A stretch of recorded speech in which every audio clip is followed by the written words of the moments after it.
দিকচিহ্নহীন প্রান্তর, যতদূর দৃষ্টি যায় শুধু আলো আর আলো। এখানে দিন রাত্রির পরিবর্তন নেই, অন্ধকার নেই, ভয় নেই, ভীতি নেই, শঙ্কা নেই।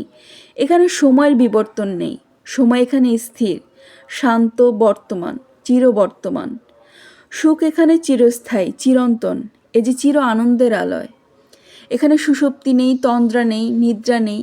এখানে একটানা ঢেউ জ্যোতির, জাগরণের।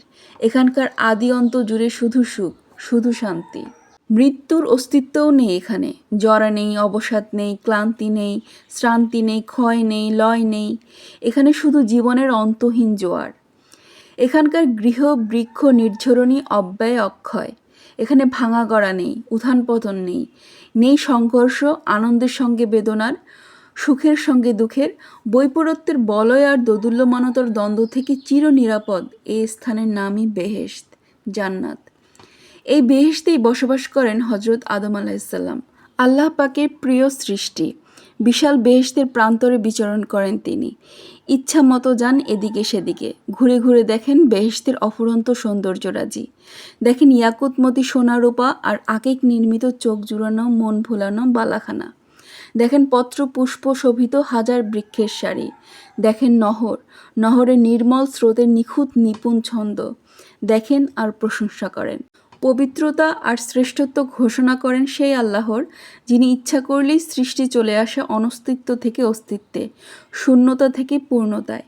যিনি বলেন হও, সাথে সাথে সব কিছু হয়ে যায়। শক্তি তার কি অসীম অনন্ত, পরিকল্পনা তার কি নির্ভুল নিখুঁত, উদ্দেশ্য তার কি মহৎ সুন্দর। তিনিই সৃষ্টি করেছেন সকল কিছু, এই বেহেশত, এই বালাখানা, এই নির্ঝর। তিনিই সৃষ্টি করেছেন অসংখ্য ফেরেশতা, অগণিত জীবন, দৃশ্য অদৃশ্য, আরও কত কিছু। কে দেখেছে বিশাল এই সৃষ্টির পূর্ণরূপ, সঠিক সীমানা? ছিল এক সময় যখন কিছুই ছিল না, না ছিল আকাশ, না ছিল জমিন, না বেহেশত, নহর, বালাখানা। তখন তিনিই ছিলেন কেবল, যেমন এখন আছেন, যেমন সব সময় থাকবেন। তিনি ছিলেন একমাত্র অস্তিত্ব, বাকি সব শূন্যতা, অনস্তিত্বতা।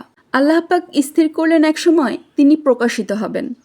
তিনি নিজের পরিচয় দান করবেন এমন এক সৃষ্টির কাছে যাকে তিনিই সৃষ্টি করবেন, আর তার জন্যই সৃষ্টি করবেন বিশাল বিশ্ব ব্রহ্মাণ্ড।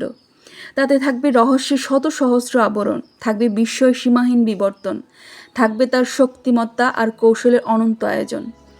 আল্লাহ পাক শুরু করলেন এই বিশাল নিখিল সৃষ্টির কাজ। ধাপে ধাপে এগিয়ে চলল নির্মাণ, নিখুঁত নির্ভুল পরিকল্পনার অনুসরণে এগিয়ে চলল সৃজনের বিপুল বিকাশ।